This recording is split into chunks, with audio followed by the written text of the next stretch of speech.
So to begin the list, my number 10 choice is a little bit of an oddball, but it's Golden Pharaoh. He's the Superpowers exclusive figure that they remade for later on in DC Universe Classics when they did the Superpowers wave. And you may be wondering why a character like this, of practically no notoriety, he was in like one comic book, why he would even be on this list. Well, it's simple.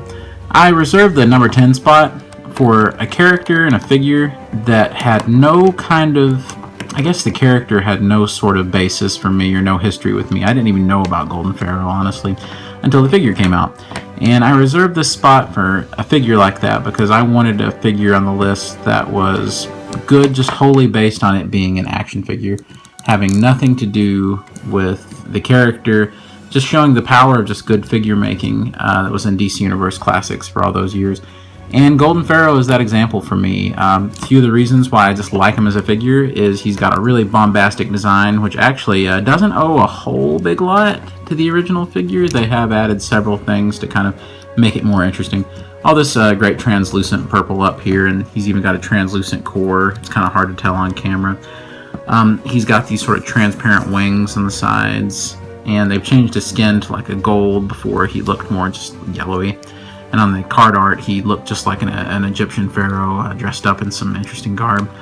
The color scheme is really nice down here. We kind of have these pants with these ridges in it, and they're purple, contrast really well with the yellow. And then there's these awesome boots, which I don't think ever got reused for anything else. They just have golden scarabs on them. Just really beautiful, awesome accessory. Full range of articulation. Nothing's really inhibited unless you count the wings coming a little bit to the side sometimes if you try to move them that way. But other than that, I was always really impressed with this figure. There's even sculpting on the back. And he just stands as a great action figure without having any sort of relation to DC Comics or any of the mainstay characters that we really know. So I gotta say, he is truly impressive, and that's why he makes my number 10 spot on the top 10 list. Moving on to number 9. And for number 9, we have Firestorm. That's right, Ronnie Raymond and Professor Stein merged into one dude. This was very early on in DC Universe Classics. And it was kind of at the point to where people weren't exactly sure what kind of line it was. If it was going to be a lot of original sculpting or if it was going to just be tons of reuse over and over again. And this figure was sort of the first one that answered that question about what type of line it would be, because we've got reused sculpting on the legs, quite a bit of it actually. All the legs are just totally reused and would be reused many times throughout the line. Some new sculpting and a new head with some new accessories. It sort of answered the question about what DC Universe Classics would be like. And not only does it answer that question and sort of set a standard for the line, but it also was one of the most detailed figures that the Horseman ever sculpted.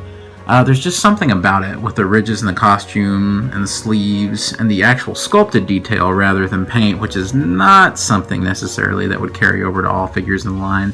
And the use of this translucent here, there's just so much going for this figure that makes him stand out compared to a lot of other DC Universe Classics figures that have been released.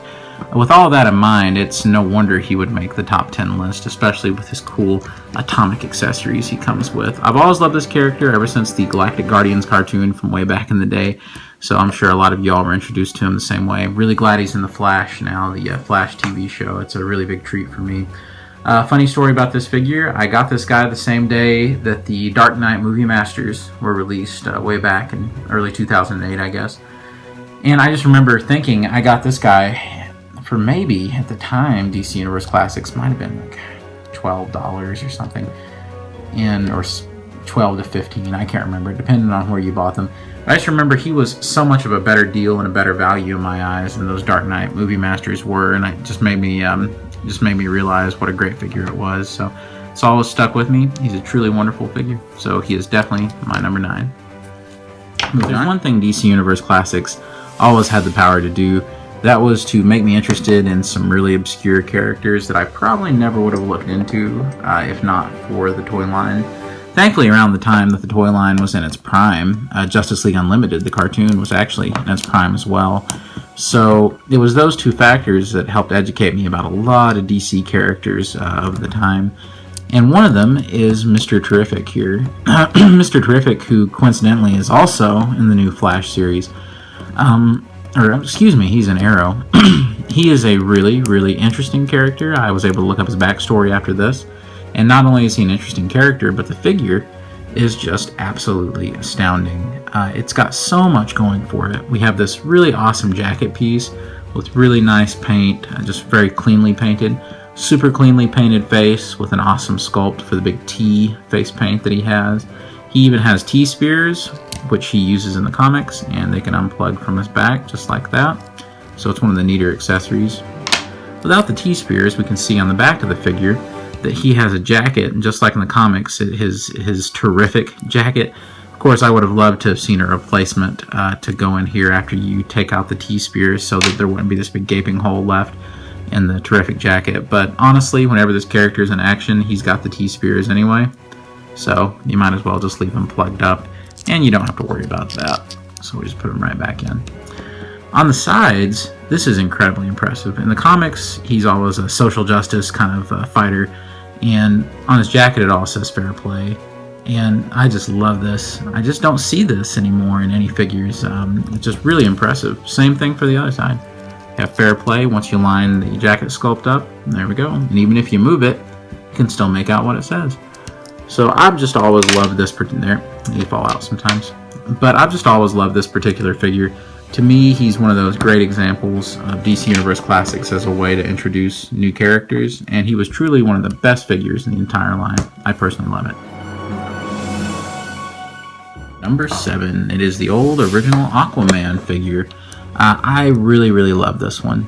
It was one of those figures that sort of gave an unrealistic idea of how good future DC Universe Classics would be, because this guy, not only does he have immaculate head sculpting here at the top, you can see how nice that is, but he also has this incredible sculpt and wash that goes all the way through the shirt and does way more justice to the old orange scaled outfit of Aquaman than probably the character ever deserved, but still really nice. In the bottom we have basic reuse of the legs.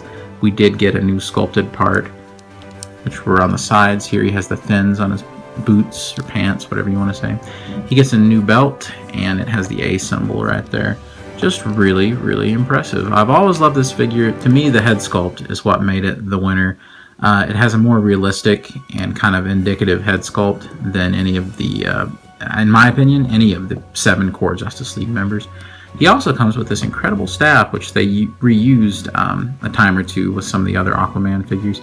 Just really awesome, well painted. It's got 3 different colors going on with the staff, and overall this is what makes this definitely the number 7 best figure for me in DC Universe Classics. Just a beautiful figure. Next is our number 6 figure. It is the Crime Syndicate Owlman. This was from the Walmart exclusive box set, and it instantly was a hit with collectors all over. We just really loved it. I think everybody on the internet did. There's something about it, I think, where it has the right combination of reuse and new parts, and it creates something really special. You've got a real basic body, because the character doesn't have anything other than that leotard in the comics, or most of the appearances anyway. And he's got this great owl belt. He has an awesome cape, which has kind of a shield that goes all the way around, and this great head sculpt, which has a lot of personality to it. It reminds me a lot of the James Woods version of the character in Crisis on Two Earths, the DC animated film.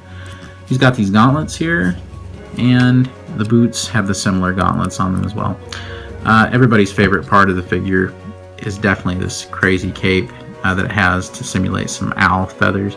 I just think it's really nice. The figure does great justice to the Grant Morrison run, in which the Crime Syndicate played a large role, and it is just a superb figure, so it's no wonder he is number 6 on this list. Moving on. The number 5 figure is good old Walmart exclusive, once again from the other Walmart exclusive pack, Lex Luthor from the Superpowers era. Now, for a long time, a lot of people were really worried that we would only ever get the Lex Luthor in the power suit, the battle suit from the old Superpowers figure. And I was really hoping they would find a way to eventually give us the Legion of Doom Luthor, and not only did they get it to us, but man oh man, what a great figure it was. Let's start with the head. The head is really nice because rather than just doing a straight recycle of the other Luthor figure in the battle suit, the head is similar. Like, you can definitely tell it's the same guy with the same likeness, but there's a little bit of difference to it. The eyebrows are painted in kind of a different way. The eyes have a lot of detail in them, and he has kind of this flush look throughout his face to kind of break up that sort of standard flesh plastic. And I've just always really loved the way that the face looks on this figure. To me, this is a definitive Luthor head sculpt for this line. He also had this great harness that they did with what I assume are cylinders of kryptonite that are on his bandolier here. He's got full articulation, nothing is hindered, got a neat collar as well. They even went so far as to make sure that he was wearing the green turtleneck under it, which I always appreciated. Got the green gloves. Kind of a standard belt, but just painted detail. And on the legs, he actually has little cylinder thingies, which I assume might be more kryptonite. So just an all-around really great figure. This one I give it the number 5 spot for pure wish fulfillment. It was one of those things they didn't have to do, but they found a way to do, even if it meant us kind of double dipping on several figures in that box set. So just a wonderful figure. I love it. Moving on to number 4, the last half of the list. This one could be a little controversial. Jonah Hex. I absolutely love this figure. Not only am I a big fan of the character, but man oh man, just look at the sculpt on this one. In my opinion, in sculpting, this may be number 1 out of all the figures. It's sculpted so well, and this is a funny thing to say about it, but it's almost a little too good for the line. It almost seems like Jonah Hex belongs in more of a premium 6-inch collector's line, because this is just truly awesome. You've got all this incredible new sculpting and pants and cowboy boots and spurs. You've got this old Civil War type of hat, so I don't think that this figure would be as easily released today. Over here on the side, you've even got some feathers from his Native American origins in the comics. He comes with an extra gun, shotgun, and even has a holster for it. He also has this little pistol with him, and it can also be holstered in the side holster, which actually has some articulation. As you can see, it kind of goes around on this little peg up here. And for all these little details, even the belt buckle, which says CSA on it, even for all of these, it just seems a step above anything else that Mattel did during this time in terms of sculpting. Even on the face, you have this wonderfully grotesque, hideous deformity that he always had in the comics. And it's not overdone, it's just subtle enough. And he's got such a distinct look compared to a lot of the other figures. The one thing that probably kept it from being the number 1 figure for me was, to my eye, he was always just a hair bulky. I guess it's because of this kind of big shirt piece that they have, even though it's one solid sculpted piece. There's no ab crunch, which is understandable because it would break up the shirt. His articulation is hindered just a little bit by this skirt. So for those reasons of functionality and just maybe a little too bulky, those are the reasons why he can't be number 1. But boy oh boy did he get close. This is a wonderful figure. I have no idea what secondary market prices are on this guy, but if you can, get this guy. He is incredible. Number 3 is an example of the 4 Horsemen just at their absolute finest. This is the standard Green Arrow that came out at the beginning of the line. There was another version, like I was never able to pick him up, but this is the one I prefer anyway. And what a figure this was. This was the first figure that came out in DC Universe Classics where I said, wow, this is almost an exact perfect recreation of some of the most famous key artwork of that character, and Green Arrow was definitely that. He has these incredible little joints, which at the time were a big deal for 6-inch figures, not so much today, but he had these hinges at his wrists, and they could also swivel, making lots of different bow shooting poses possible that just weren't before. Same with this one over here. He had that kind of hinge there at the wrist, and it, like I said, it may not seem like much now, but at the time it was a really big deal we were getting that, so that it was a lot easier to get poses where he could take his fingers and he could pull on the string. Now, there's a couple of little things that keep him from being number 1 on this list.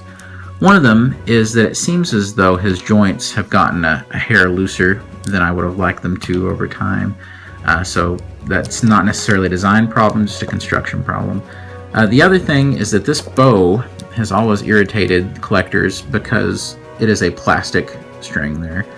That is really unfortunate. This figure really could have used a good, just regular black string that he could have actually had it posed out like this to get wider shots.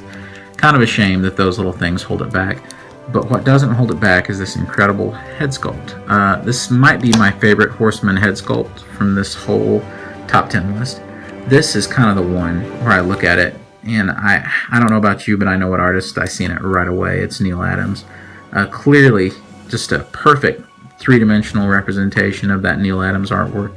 Really, really beautiful. You got a brand new chest sculpt, and then you have these brand new arm sculpts on the side. The G belt, even. All the details were there. You know, it's funny, DC Collectibles has just released the Longbow Hunters version in their DC Icons line. Looks like a nice figure, but I don't know about you guys, this one still blows it away. So very easily, this is my number 3 figure and one of my favorite DC Universe Classic figures of all time. Moving on. I saved one spot in my top 3 for just a pet favorite character that I thought it was amazing that the Horseman could get out. You guessed it, it is Gentleman Ghost. Gentleman Ghost has been one of my favorite DC Universe Classics characters, or just DC Universe characters, for years now. And seeing just how outrageous and funny a notion this was for a character, he sort of reminded me of like the Funky Phantom, like the old Hanna-Barbera cartoon. And he just seems so ridiculous to even be a comic book villain. He was still ridiculous even amongst all these other ridiculous characters. And that's not the only reason he made it, though. This has to be one of the most clever reuses in DC or action figure history, honestly. If we have a look at the body, you probably can already tell, if you don't know it already, this is the Joker body. Just straight the Joker body. Even the little flower thing there, it's just the Joker, every bit of it. What a stroke of genius on Mattel's part to just take this body and have it for another character like this, with I guess the intention the whole time was to make sure it could be used for both. All they've done is they've added kind of the frilled tie instead of the Joker's rope tie. That way he can look like a man of the 17 or 1800s. And it just really, really works. As for sculpting, he has just a great head sculpt. Just look at that. Most notably because there is no head sculpt. Yes, absolutely. Have a look, my friends. There's nothing back there. It is totally held on by one piece with the collar and the hat, which are all attached together. It gives it this unearthly look. You see the monocles in there. There's nothing behind it. You've got a line leading up to the monocle. I absolutely love this. There was a Brave and the Bold figure that never came out of Gentleman Ghost, at least to my knowledge. It never came out, at least in American markets. And they couldn't figure it out. So he had just a transparent ghost face on here, like a zombie ghost face that was transparent. Didn't look half as good as this. So I gotta say, this is one of my absolute favorite characters in the DC universe, and he made it into action figure form in just such an astounding way. Last little thing to note, he has this great cape, which actually bleeds off into a transparent look at the bottom. You can see my fingers through it, and it does so around the top here as well, the duster part, which I'm telling you, just great. I'm really glad this guy got a re-release in the Hawk Girl vs. Gentleman Ghost 2-pack.